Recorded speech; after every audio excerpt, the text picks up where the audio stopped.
आज हम reading A section का the girl who asked why इस चैप्टर के बैक एक्सरसाइज और क्वेश्चन आंसर को करेंगे। पेज नंबर 76 में आप देखेंगे टिक द करेक्ट ऑप्शन। आपको सही ऑप्शन में टिक करना है। क्वेश्चन है the girl did not agree to her mother view. लड़की अपने मदर की बातों से सहमत नहीं थी। दैट गर्ल शुड, लड़की को करना चाहिए था। तो ऑप्शन दिया लर्न टू कुक, उसे भोजन बनाना सीखना चाहिए था। B do household chores, उसे घर के काम काज सीखने चाहिए थे। C marry at the certain age, कि लड़कियों की निश्चित एज में मैरिज की जाती है। तो कौन से व्यू से एग्री नहीं थी? तो ऑप्शन सही आएगा C, marry at a certain age. Second question, the parents believed, parents विश्वास करते थे that the girl should marry, कि लड़कियों को मैरिज करनी चाहिए। A at a certain age, निश्चित एज में। B take care of her husband, अपने हस्बैंड की देखरेख करनी चाहिए। C cook and do household work, भोजन बनाना सीखना और घर के काम करना सीखना चाहिए। तो करेक्ट ऑप्शन क्या आएगा? At a certain age. Third है when the king allowed her to join the panel, जब राजा ने उसे पैनल में ज्वाइन करने के लिए अनुमति दी। द ऑडियंस, तो वहाँ जो श्रोता थे। A felt happy and cheered the king, वे खुश हुए। B was not sure her worthiness, वो उस लड़की के योग्यता पर निश्चित नहीं थे, उस पर उनको बिलीव नहीं था। C left the venue in protest, या वहाँ के जो ऑडियंस थे उन्होंने उस स्थान को छोड़कर चले गए उसके विरोध में। तो सही ऑप्शन क्या आएगा? B was not sure of her worthiness. Question number जो 2 है वो आपको करना है। क्वेश्चन दिया the following are the comment made by the people about the girl, जो लोगों ने लड़की के बारे में जो टिप्पणियाँ की थी उसके बारे में जो कहा था। Put a tick on the comment that you think are the correct and cross the wrong one, जो उसमें से आपको सही लगता है उसके सामने आप टिक का निशान लगाइए और जो आपको गलत लगता है उसके सामने रॉन्ग का निशान। आप इसको स्वयं करेंगे। क्वेश्चन नंबर 3, ये भी 77 पेज पे दिया है आपको। Complete a grid with the suitable information from the story. You may choose the words given in the box one has been done. यहाँ पर क्वेश्चन बोल रहा है कहानी के अनुसार नीचे दिए गए जो वाक्य है उसके समूह में से किसने कहा और उसे कहने वाला जो व्यक्ति है उसके चरित्र में क्या, उसके चरित्र के बारे में क्या दर्शाता है, इसे आप क्या करिए? भरिए। और जो पहला क्वेश्चन है उसको करके दे दिया है ना। पहला है women can sit on the scholar panel unless she is accompanied by a man. ये क्वेश्चन हमको दे दिया है और किसने कहा था? ये राजा ने कहा था, इसलिए हमने लिखा द किंग। अब वो उसके किस चरित्र का यहाँ पर चित्रण हो रहा है या क्या शो कर रहा है? तो हमने लिखा ही इज़ प्रीजुडिस्ड, है ना। ये लिखा है कि वह पूरी तरह से क्या नहीं था, सहमत नहीं था। सेकंड क्वेश्चन है pardon me your grace but I was invite to join the discussion. तो ये जो सेंटेंस है किसने कहा था? वो लड़की ने कहा था, तो हमने लिखा द गर्ल। और कैसे कहा था? बड़े कॉन्फिडेंस से कहा था, इसलिए कॉन्फिडेंस लिखा। थर्ड है C but I don't think a women can join the discussion. ये sentence one of the women, वहाँ पर बैठी एक महिला ने कहा था। और क्यों कही थी इस बात को उसने? वीकनेस ऑफ वुमेन, यानी कि जिस बात को वो कह रही थी उससे ये शो हो रहा था कि यहाँ पर महिलाओं के वीकनेस को वो क्या कर रही थी? शो कर रही थी। इसी प्रकार से बाकी जो है उसको आप पढ़ेंगे ध्यान से, है ना। 3-4 क्वेश्चन जो नीचे हैं उसको ध्यान से पढ़कर उसको आप सॉल्व करेंगे। अब आप पेज नंबर 78 में देखेंगे third question, answer the following questions.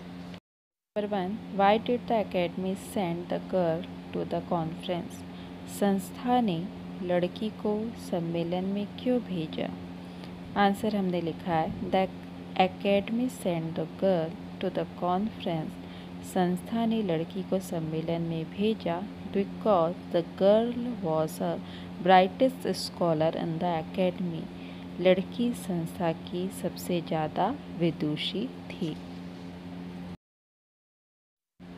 Question number 2, why did the king invite scholars and philosophers from all over the world? Question पूछ रहा है राजा ने सारे विश्व के विद्वानों और दार्शनिकों को क्यों निमंत्रित किया था? आंसर हमने लिखा है the king invited scholars and philosophers from all over the world. राजा ने सारे विश्व के जो विद्वान और दार्शनिकों को बुलाया था क्योंकि वो क्या करना चाहते थे? Because he wanted to compile all the knowledge in the universe into book। क्योंकि वह सारे विश्व की जो किताबें थी उसके ज्ञान को क्या करना चाहते थे? संग्रहित करना चाहते थे।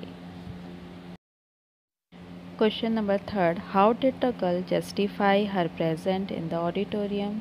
कैसे लड़की ने सभा में अपना अस्तित्व साबित किया? आंसर हमने लिखा है the king decided that the scholars can debate with the girl. राजा ने ये निश्चय किया, ये डिसाइड किया कि विद्वान वहाँ पर जो भी विद्वान है उस लड़की से वाद विवाद करे, है ना। उसके बाद फुल स्टॉप लगाएंगे आप, है ना। The girl answer to all question confidently. जो गर्ल थी, जो लड़की थी, उसने बड़े आत्मविश्वास के साथ, बहुत ही आत्मविश्वास के साथ उसने पूरे क्वेश्चन का आंसर दिया। इन दिस वे, इस तरीके से the girl showed her present in the auditorium. इस प्रकार से उस लड़की ने अपने अस्तित्व को वहाँ पर क्या किया? साबित किया। Question number 4, what made the king support the girl in the end? Question में पूछ रहा है राजा ने उस लड़की का समर्थन अंत में क्या कहकर किया? आंसर हमने लिखा है when the elderly scholar did not answer the girls question. जब जो वहाँ पर बुजुर्ग जो विद्वान थे उन्होंने उस लड़की के आंसर को नहीं दिया, the king gave the permission, तो राजा ने क्या किया? उसे अनुमति दी टू द गर्ल, उस लड़की को, टू जॉइन द कॉन्फ्रेंस, कि वो सम्मेलन में क्या कर सकती है? ज्वाइन कर सकती है। Question number 5, women have weaker intellect से द हिम।